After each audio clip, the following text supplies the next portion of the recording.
Well, good afternoon, or it might actually be evening at this point. We're looking at 5:15. My name is Sia. This is Black Petal Gardening, and I have started to uppot some of the seeds that we started a little while ago.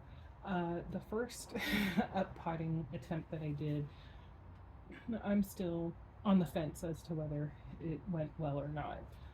Things are alive, some of them, so I'm gonna take that as an indication of some success, but it was definitely a little bit more of a pain than I was thinking it was going to be. So it's been a few days since I did that, and my goal is to take what I have here and get them into these 4 pots. And so these first 2 that I'm doing are the black strawberry tomatoes. And let's see if I have some decent luck plucking these up. I really want to be careful that I don't tear it too badly. And we can see here that I've got roots, but I don't know where that root came from. So some has definitely been lost.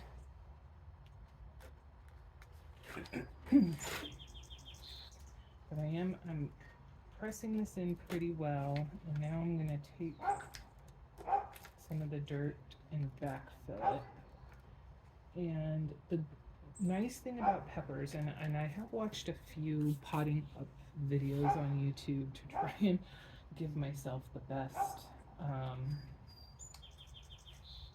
outcome as a novice seed starter. And one of the things that was mentioned in multiple videos is that tomatoes can be fairly forgiving because, and I don't know if you'll be able to see in the camera, but here they have all these little tiny hair-like things. And from what the videos were saying is if I kind of pyramid this soil, those little hairs may go ahead and sprout and sprout some more roots, which would then of course make this even stronger and hopefully help with any that got lost in this transfer process. So, and the soil that I'm using for the uppotting is a mix of potting soil. There's a little bit of manure compost soil, not a lot, and some worm castings. So I'm hoping that because the previous soil medium was pretty benign as far as having any kind of nutrients or anything like that, I'm hoping that this will help the plants on their next stage of growth. These are our coriander, cilantro, and I am not a cilantro fan. When I eat it, it doesn't taste like soap to me, like a lot of other people who have an aversion to it say. Instead, it tastes like dirt. It really has this muddy dirt flavor to me. So it's not something that I'm super fond of. Now I will say I'm not sure how this is gonna go because these do look a little bit spindly. So I don't know if they count as being leggy or not. I'm a little concerned that I'm going to completely destroy them, like in trying to separate them. I might damage their stems or separate them from their actual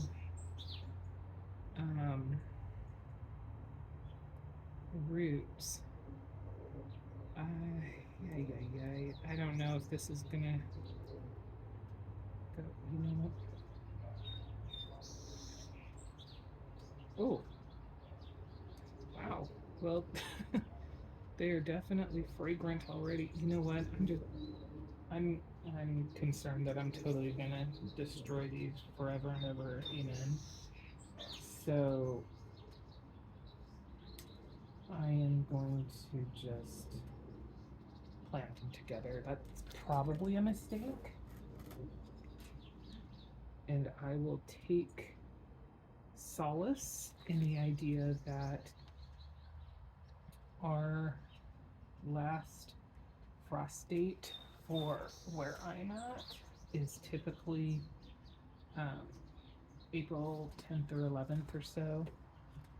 So that still gives me some time to do some seed starting. So if I need to replace these, that's definitely an option. Even though this guy is, it's just barely starting to have some additional growth, I'm gonna try. Whoa, what? Okay. Yeah.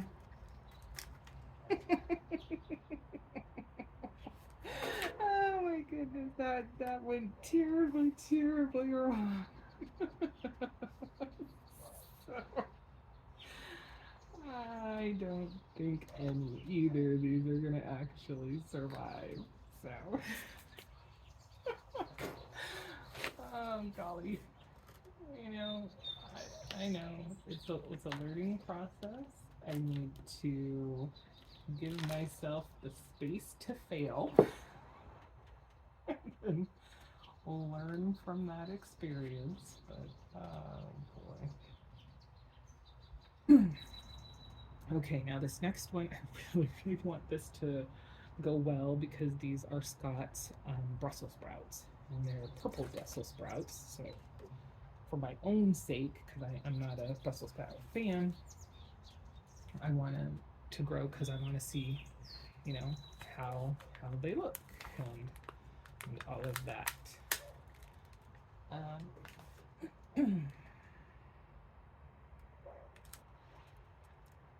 Yeah, the roots were starting to get, all bound up, so it's probably a good time for me to be making this adjustment for the.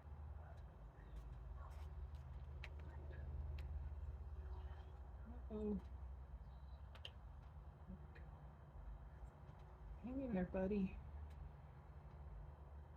I don't think I was quite as successful with my process with you. Yep, we'll see.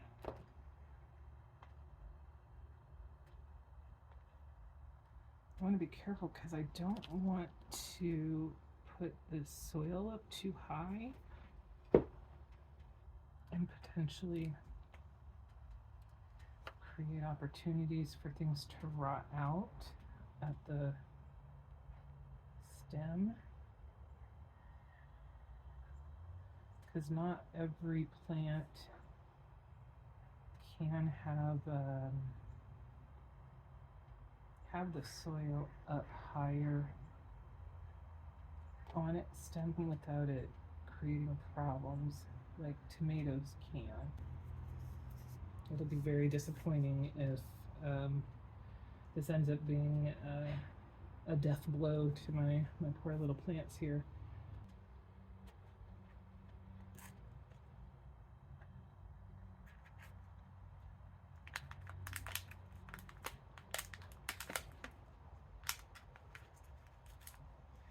I will say that this thing does not release the plants very well. So that's not something I'm super thrilled with.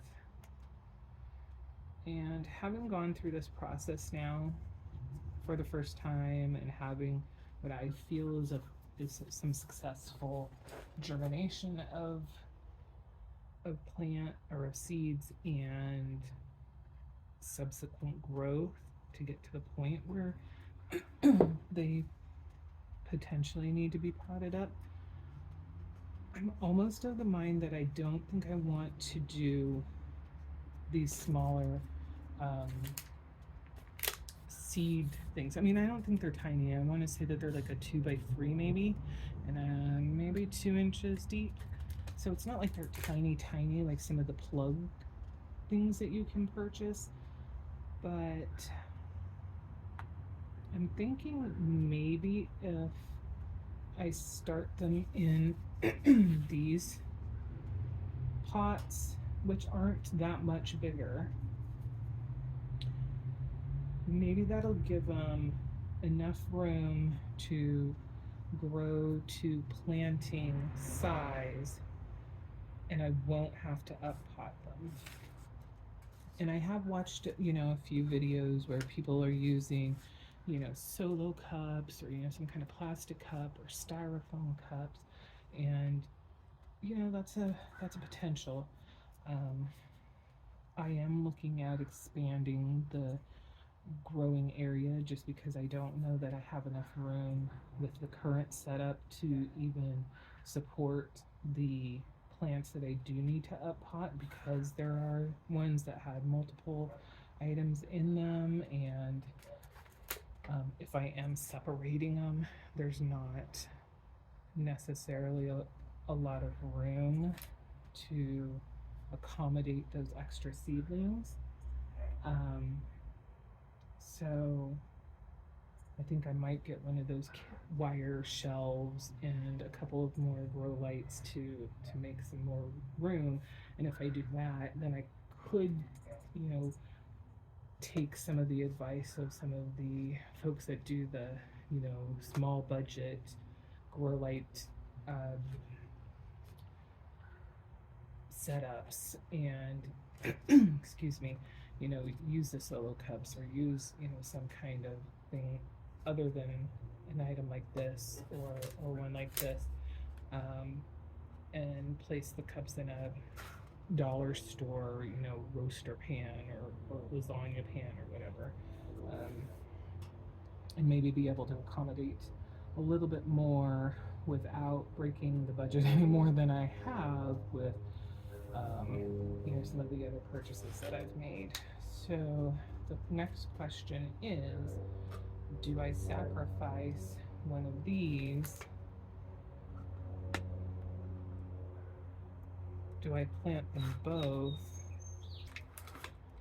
I've got to keep remembering I can always try and start more seeds if I need to.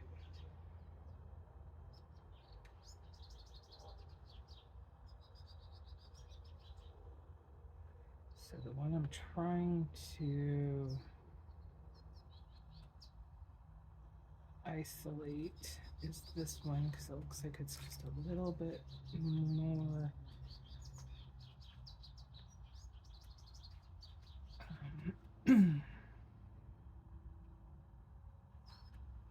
mature or evolved or whatever you want to call it, further into the growing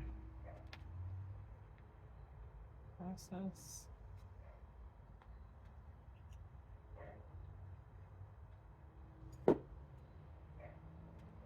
I am going into this knowing that my technique is amateurish and not going to be anything close to perfect. So if that does result in a less than successful result, in product, I just need to make sure I learn from it.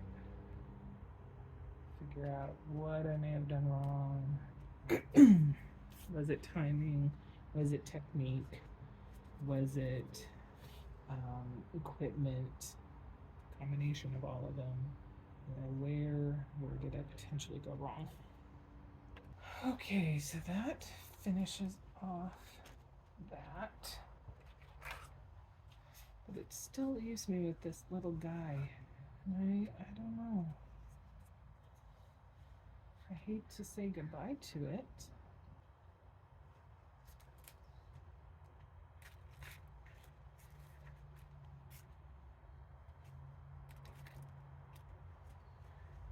Little guy, I don't know if you'll survive this process.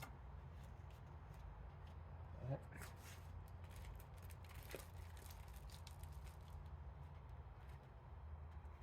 here's hoping. And maybe we'll go around doing some more of this kind of stuff. We'll find a lovely place for you to live your life until you go into the garden.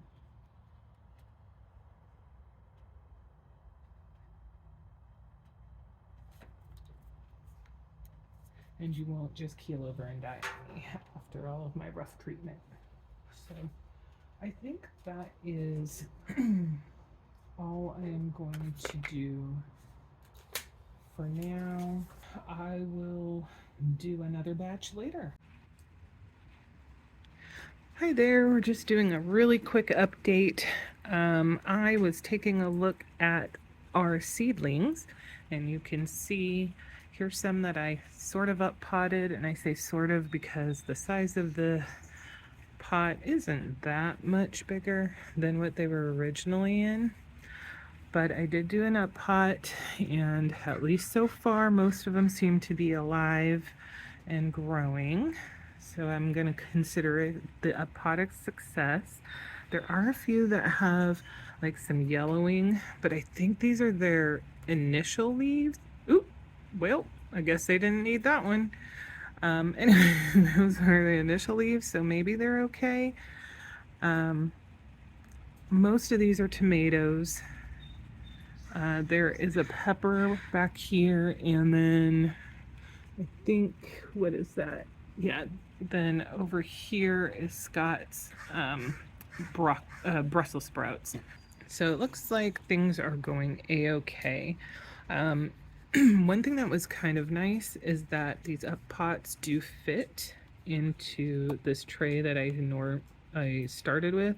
The downside is there's only 8 pockets per grouping, and as you can see here, we've got 6. So in a lot of cases, I had to move things around as I was doing the up pots, and that's what's happening here actually. Here I've got my Black Beauty, and I had multiple stems in one pot, and unfortunately I don't have room to up pot these into another pot and get all of them, and I wanted all of the Black Beauty plants that had sprung up.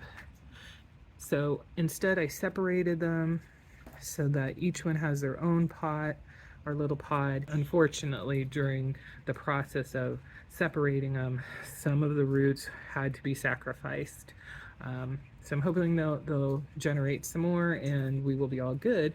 And what would be amazing is then I will have 6 beautiful Black Beauty tomato plants instead of the 3 or 4 that I originally thought I would have.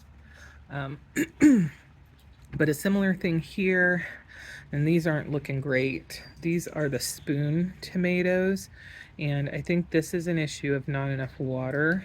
but I repotted them into these cells, kind of moved them around, because the flat parsley that was in here before did not germinate at all. And so then I'm hoping that I'll be able to save these. And as you can see, my fingernails are definitely gardener fingernails, dirt all over the place. Okay, so, oh, and you can, you see that? Can you see? Yeah, there's the roots. That's the pot marigold calendula, I believe that's what that is. So I'm not, when I see things like that, root growth of that nature, and the plants are, a decent size, they're not huge or anything, that's when I'm like, I don't know, is it time to up pot that too? And if it is, where am I going to put it? Because I only have this little space, and I've already up potted these, which these I believe are my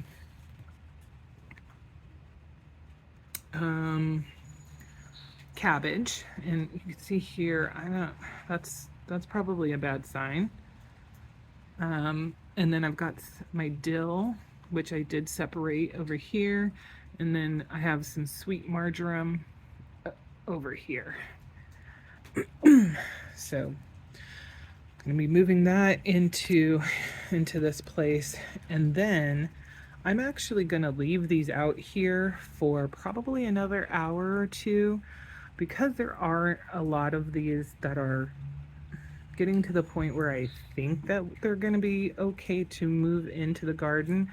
I mean, this is the first week of April, so the weather is not exactly super duper warm or anything, but I think there's some of these that will do well in the cooler, like the Brussels sprouts and the cabbage. So I need to start hardening them off. Well, in the process, sorry, the poor tomatoes, they're going to get a bit hardened off too. But I know that they are not ready to go out into the garden. So once the ones that I feel can go into the garden in the next couple of weeks get put out there, these will be back, underneath the lights 100% of the time, probably until May, mid-May. If I push it, early May may do it, but I want to give my tomatoes especially the best chance that they can to live. So yeah, and we can see over there's my calendula, not calendula, my nasturtiums. They are doing very, very well. And I think I have another tomato plant that's over there. So I keep calling it calendula. The nasturtiums, I'm definitely ready to put out, but I need to wait for them to harden off and for the weather to get just a little bit warmer. Okay, so here we are.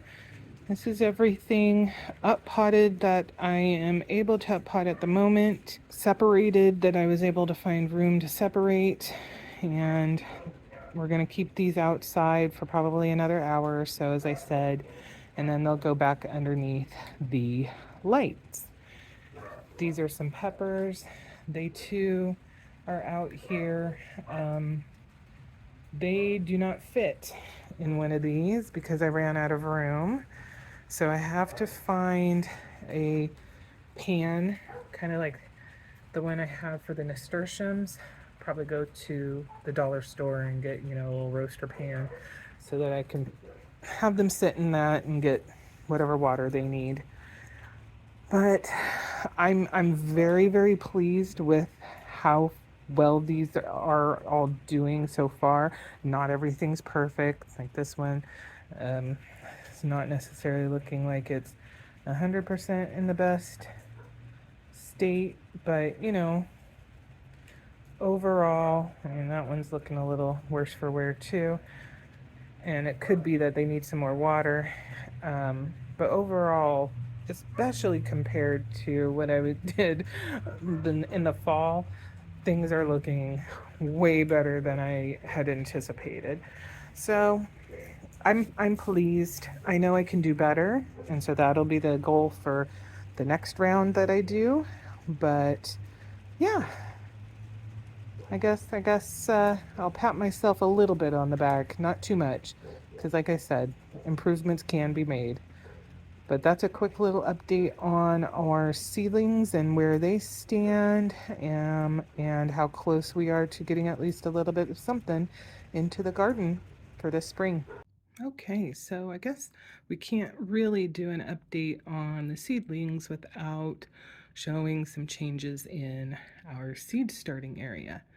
I did give in and make the area a little bit more robust than the table that I had here before. Purchased this shelving unit off of Amazon. I can't remember exactly how much it was. I think it was on sale for $55. Um, and I ended up purchasing a couple more lights that could be hung. And so you can see here, there's 2 lights. In this setup, there are 2 lights in this one as well. They are 2 different lights. This is the light that I purchased first, and then this is one of 3 that I purchased as the second option. Because we are past the beginning seed starting portion, I do not have the heat mats. They're actually up here.